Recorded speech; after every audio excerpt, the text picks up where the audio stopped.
आज ग्रुप बी सीचा पेपर झाला आणि सीच्या पेपरमध्ये आपण पाहिलं की हा जो इतिहास विचारलेला आहे हा इतिहास तितकासा सोपा इतिहास विचारलेला नाही. त्यामुळं याची जी उत्तर आहे ती उत्तरं पाहण्याचा आपण प्रयत्न करूयातच की संभाव्य उत्तरं याचे काय काय असू शकतात, म्हणजे तुम्हाला तुमच्या कॅल्क्युलेशनला खूप सोपं जाईल.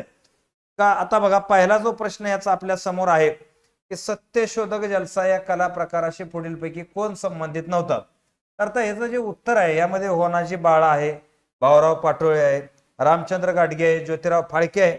आता यामध्ये लक्षात घ्या की इथं जी बाकीची नावं आहेत त्यांचा डायरेक्ट यांच्याशी संबंध आहे का नाही. बघा इतिहासानुसार हे सहजरित्या तुम्हाला कुठे सापडणार नाही.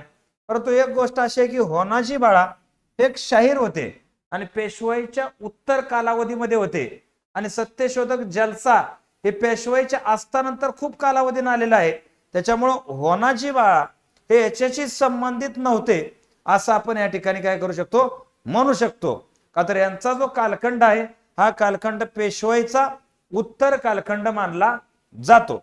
आता नेक्स्ट क्वेश्चन जर आपण पाहायचं झाला तर पुढचा प्रश्न पहा, खालीलपैकी कोणाच्या शिफारसीनुसार या ठिकाणी दुष्काळ संहिता तयार करण्यात आली. प्रश्न हा तसा एकदम सोपा आहे. तर याचं उत्तर रिचर्ड स्ट्रेची आहे. 1876 ते 80 या ठिकाणी लॉर्ड लिट्टनच्या काळामध्ये जे या ठिकाणी दख्खनमध्ये पडलेले दुष्काळ होते त्या दुष्काळाच्या संदर्भात रिचर्ड स्ट्रेची हा आयोग स्थापन करण्यात आला आणि त्यानुसार लॉर्ड रिपन 1883 मध्ये दुष्काळ संहिता तयार करून म्हणजे हा जो अहवाल आहे या अहवालाला इम्प्लिमेंट केलेला आहे. कोणाच्या? स्ट्रेचीच्या. कोणी? रिपननं. आणि कोणाच्या कालावधीत आला? लिट्टनच्या कालावधीमध्ये आला. नेक्स्ट क्वेश्चन जो आहे 1920 मध्ये स्थापन झालेल्या ऑल इंडिया ट्रेड युनियन काँग्रेसचे पहिले अध्यक्ष कोण. आता हे सगळे क्वेश्चन आहे असे आपल्या बॅच मधून आहेत आणि सोपा क्वेश्चन आहे, वारंवार विचारलेला सुद्धा हा प्रश्न आहे. त्यात काही विषय नाही की हे लाला लजपत राय याचं हे उत्तर साधं सरळ आहे. पुढचा जो प्रश्न आहे पुढचा प्रश्न हा इतिहासामध्ये एक थोडासा पहिल्या प्रश्नानंतर चौथा प्रश्न थोडासा अवघड प्रश्न आहे. म्हणजे असं आहे बघा, 4 प्रश्नातले जर 2 प्रश्न टफ वाटत असतील तर तो विषय सोपा नाही, तो पेपर सोपा नाही. बरोबर आहे. आता इथं बघा हे काय आहे की हे जे आहेत गुराकी याचे संपादक कोण? बाला. 1907 चे हरिकिशोर.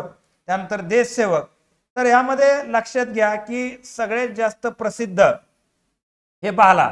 यामध्ये आपल्याला माहित आहे की बोपटकर. म्हणजे जर यामध्ये आपण पाहायचं झालं तर हे जे उत्तर आहे आणि तदनंतर आपल्याला माहित आहे की गुराकी. हे गुराकी सुद्धा फार प्रसिद्ध आहे. ल ना जोशी म्हणजे ज्यावेळेस लोकमान्य टिळक यांना देशद्रोहाचा खटला दाखल केलेला होता त्यावेळेस गुराकी वृत्तपत्र समूहानं टिळकांची मोठी पाठराखण केलेली होती. हा विषय लक्षात घ्या. त्यामुळे बाकी हरिकिशोर आणि देशसेवक ह्या वृत्तपत्राबद्दल फारशी विशेष इन्फॉर्मेशन कुठं नाही, पण तो जनरली बाला आणि गुराकी हे आपल्याला सर्वत्र याची इन्फॉर्मेशन पाहायला मिळते.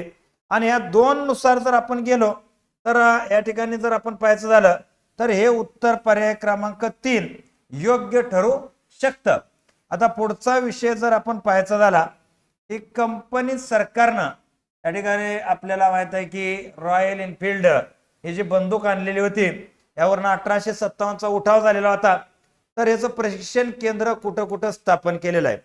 आता कॉमन सेन्सचा प्रश्न आहे बघा, म्हणजे यामध्ये फारसा असं विशेष डोकं लावण्याची गरज नव्हती विद्यार्थ्यांना.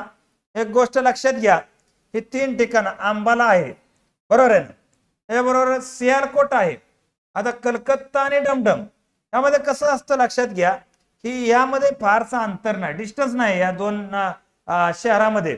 तर इथं कलकत्ता तर नाही, ते यांचं या ठिकाणी त्या काळी राजधानीचं ठिकाण होतं आणि राजधानीच्या ठिकाणामध्ये हे काय प्रशिक्षण केंद्र ह्या भानगडीत पहिल्यापासून पडलेले नव्हते. यांचं आपल्याला माहित आहे की हे म्हणजे ब्रिटिश पॉलिसी. तर ह्याची जी ठिकाण आहेत हे अंबाला, सियालकोट, डमडम, ज्यामध्ये आपण ACD अशा प्रकारचा ऑप्शन इथं काय निवडू शकतो. हे उत्तर याचं बरोबर येऊ शकतंय. आता पुढचा जर प्रश्न आपण पाहायचा झाला पंडित जवाहरलाल नेहरू. आता इथं सुद्धा तुम्हाला सांगतो कॉमन सेन्सचा क्वेश्चन आहे. की कोणत्या कायद्याचं वर्णन, गुलामगिरी एक नवी सनदच आहे, तर याला अभ्यासाची काय लय मोठी गरज नव्हती तुम्हाला. का तर 1909च्या आसपास पंडित नेहरूंचं कुठल्याही स्वरूपाचं राजकीय योगदान हे देण्याचा विषयच नव्हता. त्यावेळेस ते पंडित नेहरू हे 10-11 वर्ष वयाचे होते, बरोबर आहे ना. तदनंतर 1919चा मॉन्टेग्यू चेम्सफोर्ड सुधारणा, तोपर्यंत आपण पाहतो की प्रतिक्रिया पंडित नेहरू हे 1921ला असहकार चळवळीतून पहिल्यांदा राजकारणात आलेले आहेत. त्यामुळे हे दोन कायदे तिथं असणार आहेत का? नाही. रौलेट ऍक्ट असणार आहे का? नाही. का तर यांचं राजकीय कारकीर्दच म्हणजे आपण पाहतो 1921ला असहकार चळवळीनंतर आलेली होती. त्यानंतर स्वराज्य पार्टी वगैरे तिथून पुढे त्यांचं नाव आलेलं आहे. त्याच्यामुळं पंडित नेहरूंच्या प्रतिक्रिया देणं पण आणि त्याचा विचार पण होणं हा भारत सरकारचा कायदा 1935 हा मुद्दा आहे. तदनंतर जर आपण पुढचा प्रश्न पाहायचा झाला, आताच झाले की स्ट्रेच आयोग कशाच्या संदर्भात आहे, तर दुष्काळावरती उपाययोजने संदर्भात. डबल क्वेश्चन झाला, एक माहित असतं तरी जमलं असतं. कोणत्या व्हायसरायच्या काळात जिल्हा लोकल बोर्डची स्थापना झाली? Lord Ripon. बघा 4 प्रश्न लिटन आणि रिपन या कालावधीतले 4 प्रश्न, म्हणजे याच्यावर लक्षात घ्यायचं आहे की थोडकी जी माहिती आपण इतिहासात कलेक्ट करतो ती किती महत्वाची तिथं ठरते तुम्हाला. पुढचा जर क्वेश्चन आपण पाहायचं झालं तर इथं आहे की सरोजिनी देवी नायडू यांनी कुणाचा उल्लेख हिंदू मुस्लिम ऐक्याचे राजदूत. त्यानंतर विधान बी आहे की मी प्रथम राष्ट्रवादी आहे, नंतर हे राष्ट्रवादी आहे आणि शेवटी राष्ट्रवादी आहे. आणि राष्ट्रवादी करूनच हे मेलं. कोण आहे? मोहम्मद अली जिना. पहिलं होतं, पहिलं माणसा पोटचं होतं कधीपर्यंत? सन 1936 पर्यंत, म्हणजे 1935चा कायदा आहे तोपर्यंत शिस्तीत होतं. तदनंतर हा एक राष्ट्रवादी, वेगळा राष्ट्रवादी तयार झाला, इस्लामिक राष्ट्रवादी व्यक्तिमत्व म्हणून तयार झालेले आहेत जिना. पुढचा जर क्वेश्चन आहे तो क्वेश्चन म्हणजे प्रार्थना समाजाच्या माध्यमातून खालीलपैकी कोणत्या संस्था स्थापन झाल्या? आता इथे एक गोष्ट तुम्हाला माहित बघा, नाम जोशी हे प्रार्थना सभेचे एक सदस्य होते, बरोबर आहे. मग त्याच्यामुळे सोशल सर्व्हिस लीग असू शकते. त्यानंतर servant of India Gopalkrishna Gokhale सुद्धा प्रार्थना समाजाचे सदस्य म्हणून काय काळ काम केलेलं आहे. त्यामुळे हेही असू शकतं. आपण हे कधीच ऐकलं नाही की स्वामी दयानंद सरस्वती आणि प्रार्थना समाज यांचा काय संबंध असेल का? तर प्रार्थना समाज रसातळाला पोचल्यावर डिप्रेस क्लास मिशन म्हणा, सर्वंट ऑफ इंडिया 1901 नंतर स्थापन आहेत. आता इथं प्रार्थना समाजाची स्थापनाच कधीची आहे? तर या ठिकाणी प्रार्थना समाज 19 ठिकाण पण याचं कुठं आहे? मुंबई. आणि हे पण कुठं स्थापन झालं? मुंबई. आणि कधी स्थापन झालेलं? 1975. 1900 होते माझ्याकडे, इथं 1867 म्हणा आणि इथंही 1875 म्हणा.